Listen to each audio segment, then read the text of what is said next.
நூசா துவா பீச்சுக்கு வந்தீங்கன்னா இங்கே பாருங்கள், இங்கே குளிக்கலாம், க்ளீனாக இருக்குது தண்ணி, சர்ஃபிங் பண்ணலாம், பீச் மண்ணில் ஆடலாம், இந்த கொடையில் உட்காரணுன்னா ரெண்ட்டுக்கு வாங்கினா உட்காரலாம், சர்ஃபிங் பழகணுன்னா பழகலாம், ஸ்நார்க்லிங் இருக்குது,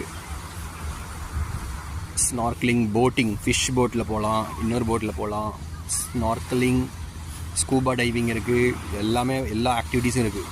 பனானா போட், அந்த போட், இந்த போட்னு எல்லா ஆக்டிவிட்டீஸும் வச்சுருக்காங்க. பாலி வந்தீங்கன்னா நூசா துவா பீச்சில் ஒரு 3 நாள் செம்மையாக ஸ்பெண்ட் பண்ணலாம். ரொம்ப சூப்பராக இருக்கும். அப்படியே கொஞ்சம் வாக் பண்ணி வந்தோன்னீங்களேன், உள்ள இதே மாதிரி ஒரு இடம் இருக்குது சூப்பராக. இங்கே எங்கே போனாலும் என்ட்ரன்ஸ் கோயில் இல்லாமல் இருக்காது. கோயில் வச்சு பாலியில் எங்கே போனாலும் கோயில் இருக்கும். பீச்சா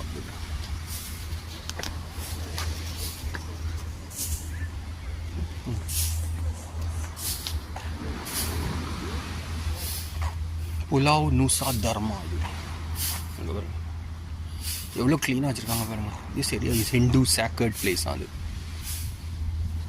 guest should wear proper clothes, swim wear not allowed, climbing and stepping on coral reef are not allowed, plastic not allowed, outside food no littering. இப்படி ரூல்ஸ் எல்லாம் போட்டு சூப்பராக போட்டுருங்க.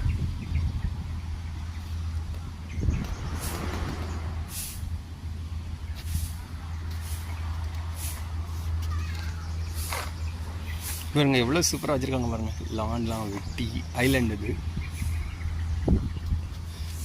இதே மாதிரி வைக்கணும். எவ்வளோ சூப்பராக செம்மையாக வச்சுருக்காங்க.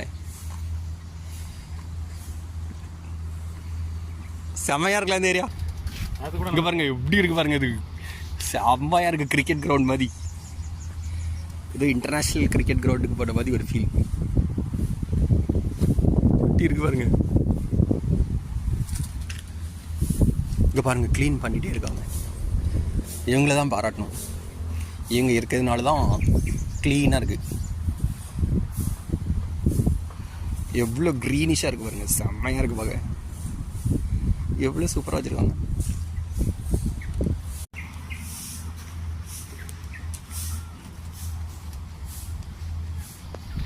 இவங்க தான் க்ளீனிங் பண்ணக்கூடிய ஸ்டாஃப். எப்படி க்ளீனாக வச்சுருக்காங்க பாருங்கள்.